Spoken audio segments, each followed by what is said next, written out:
Assalamualaikum warahmatullahi wabarakatuh.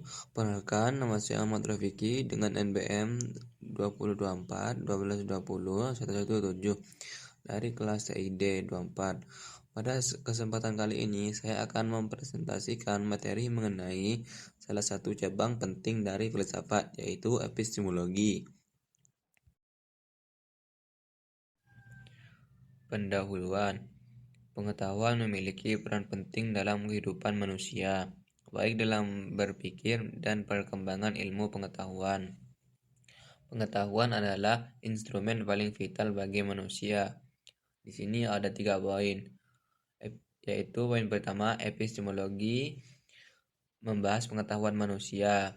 Epistemologi tidak membahas benda mati, melainkan bagaimana proses manusia mengetahui sesuatu. Poin yang kedua adalah pengetahuan menjadi dasar berpikir. Pengetahuan adalah bahan baku bagi pikiran kita. Tanpa pengetahuan yang benar, cara berpikir kita akan cacat. Poin yang nomor 3 adalah penting dalam kehidupan dan ilmu, yaitu pengetahuan terus berkembang, dan epistemologi memastikan perkembangan itu berada di jalur yang benar secara logika.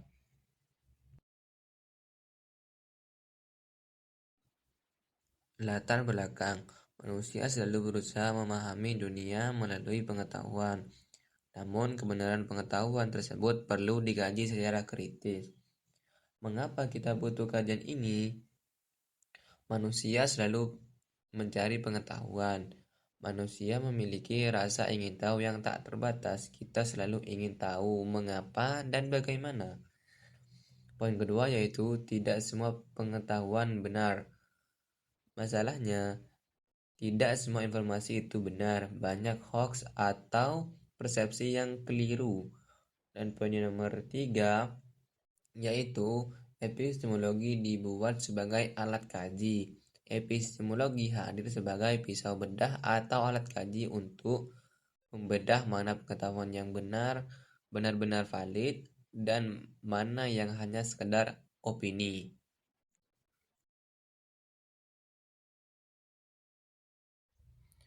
Pengertian epistemologi. Epistemologi merupakan salah satu cabang filsafat yang secara khusus membahas tentang pengetahuan. Apa sebenarnya epistemologi itu? Poin yang pertama, berasal dari kata epistem dan logos.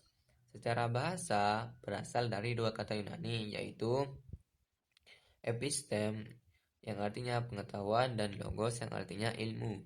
Jadi ini adalah ilmu tentang pengetahuan. Poin yang kedua, membahas asal dan kebenaran pengetahuan. Fokus utama adalah mempertanyakan dari mana asal pengetahuan itu, apakah dari mimpi, indera, atau wahyu, dan bagaimana kita menjamin kebenarannya. Dan poin yang terakhir yaitu dikaji oleh para filsuf. Ini adalah bidang yang telah dibenarkan selama ribuan tahun oleh para filsuf besar untuk menentukan batas-batas akal manusia.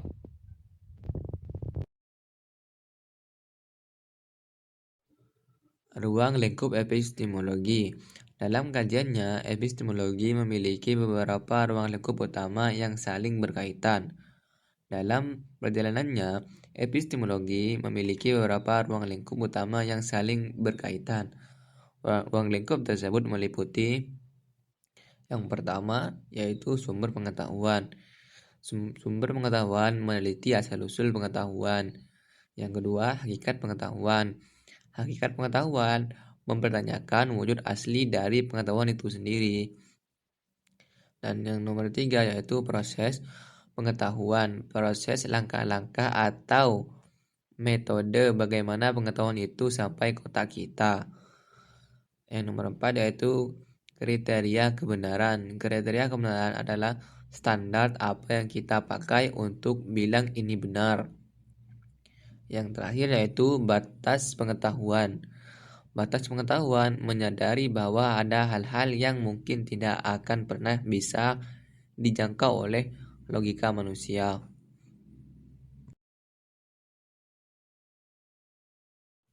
Sumber pengetahuan. Epistemologi menjelaskan bahwa pengetahuan manusia dapat diperoleh dari berbagai sumber.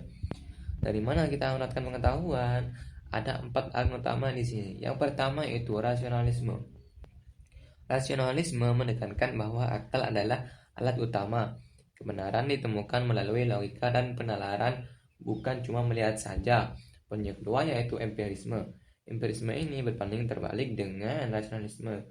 Aliran ini percaya pengetahuan hanya berasal dari pengalaman indrawi, seperti contoh melihat, mendengar, dan menyentuh. Poin yang ketiga yaitu intuisionalisme. Intuisionalisme pengetahuan yang datang lewat, seperti contoh getaran hati atau pemahaman langsung tanpa berpikir panjang. Poin yang nomor 4 yaitu otoritarisme. Otoritarisme pengetahuan yang kita dapatkan dari orang yang kita anggap ahli, seperti contoh buku teks dan pemimpin, di mana kita percaya mereka sepenuhnya tahu. Hakikat pengetahuan.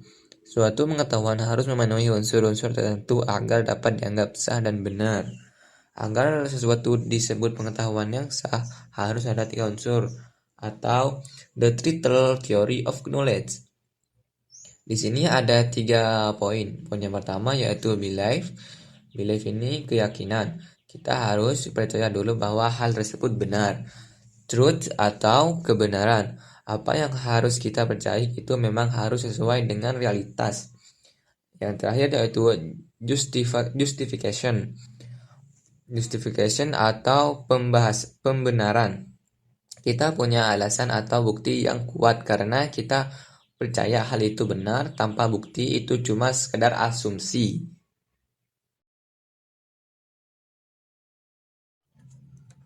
Teori kebenaran. Untuk menilai kebenaran suatu pengetahuan, epistemologi mengenal beberapa teori kebenaran. Bagaimana cara kita menguji kebenaran? Di sini ada 3 poin. Poin yang pertama yaitu korespondensi. Benar jika kebenaran itu sesuai dengan kenyataan. Seperti contoh, sekarang hujan ya, dan saat Anda lihat di luar sedang benar hujan, berarti itu benar. Poin nomor 2 yaitu koherensi. Benar jika kebenaran itu nyambung atau konsisten dengan pertanyaan tersebut yang sudah terbukti benar. Seperti contoh, segitiga punya 4 sudut. Itu salah. Kenapa? Karena koheren dengan teori matematika sebelumnya yang menyatakan segitiga punya 3 sudut. Dan poin yang terakhir yaitu pragmatis. Benar jika pengetahuan itu punya manfaat nyata, solusi bagi kita sehari-hari. Seperti contoh obat dan makanan itu kan memiliki manfaat untuk kita ya. Kesimpulan, berdasarkan pembahasan epistemologi yang telah dijelaskan, dapat ditarik berbagai kesimpulan, yaitu epistemologi membahas pengetahuan. Di sini kita menyimpulkan bahwa epistemologi adalah satu kesatuan cabang filsafat yang secara tuntas membahas apa itu pengetahuan. Yang kedua, menjadi dasar berpikir ilmiah. Mengapa ini penting? Karena ilmu pengetahuan tidak boleh dibangun di atas asumsi atau perasaan sementara. Penting untuk berpikir kritis. Poin terakhir dan yang paling relevan bagi kita adalah kemampuan berpikir kritis. Di era banjir informasi saat ini, epistemologi melatih kita untuk selalu bertanya dari mana sebelumnya dan apa buktinya. Dengan itu, kita menjadi pribadi yang objektif, rasional, dan tidak mudah terpengaruh oleh klaim-klaim yang belum tentu benar.